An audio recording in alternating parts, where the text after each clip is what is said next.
When my wife, Aisha, first told me she was considering becoming a surrogate, I thought she was joking. But when she added that the couple in question was none other than her wealthy boss and his wife, the seriousness of it hit me like a brick. She looked me in the eye and said, "It's my body, my choice." I sat in silence, stunned by her words, trying to process what kind of marriage we were living in if she could make a life-altering decision without even considering me. She defended herself endlessly, saying it was a noble act, that she was helping a family who couldn't have children. But I couldn't shake the feeling that there was more to it. The money they were offering was huge, enough to change our lifestyle overnight.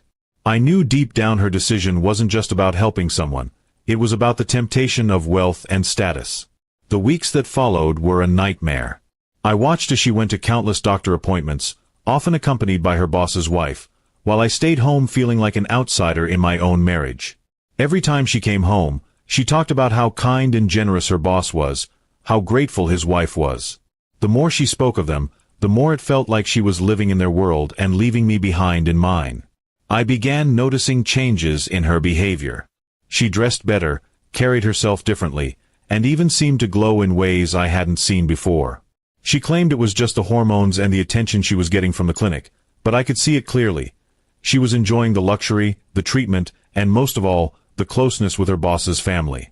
It felt like she had become part of them, while I was nothing but a bystander.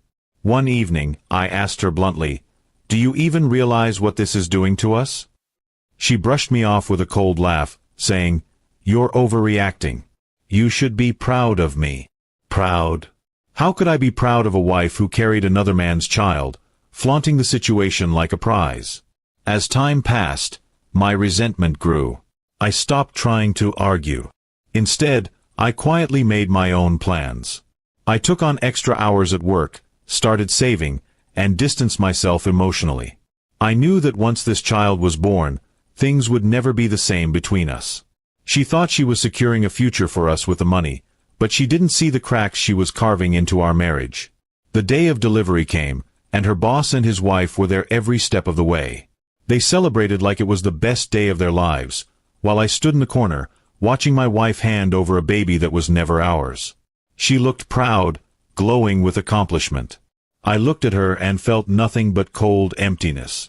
After the handover, her boss hugged her, thanked her endlessly, and even promised her future favors. That was the final straw. That night, while she slept, I packed my bags. I left her a note. "You chose them over us. You chose money over marriage. I hope it was worth it."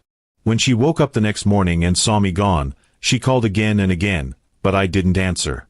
I had already moved to a small apartment and was determined to rebuild my life without her. She had made her choice, and now I was making mine. Weeks later, she showed up at my door in tears, begging me to return. She admitted that her boss and his wife had cut her off completely after the birth, treating her as nothing more than a service. She realized too late that the money couldn't fill the hole left by our broken marriage. But I wasn't the same man anymore. I looked her in the eyes and told her, "Regret doesn't undo betrayal. You turned our marriage into a business deal. I can't love you after that." Her tears didn't move me. The pain she had caused ran deeper than anything money could heal. She left that day broken, and I knew she finally understood the weight of her decision. She wanted to act as though her body was hers alone, but marriage was supposed to mean partnership, respect, and loyalty. She had thrown that away, and now she was left with nothing but regret. In the end, she learned the hardest truth of all. Sometimes the choices we make for greed or pride cost us the very people who loved us most. And as much as it hurt, I was glad I had the strength to walk away.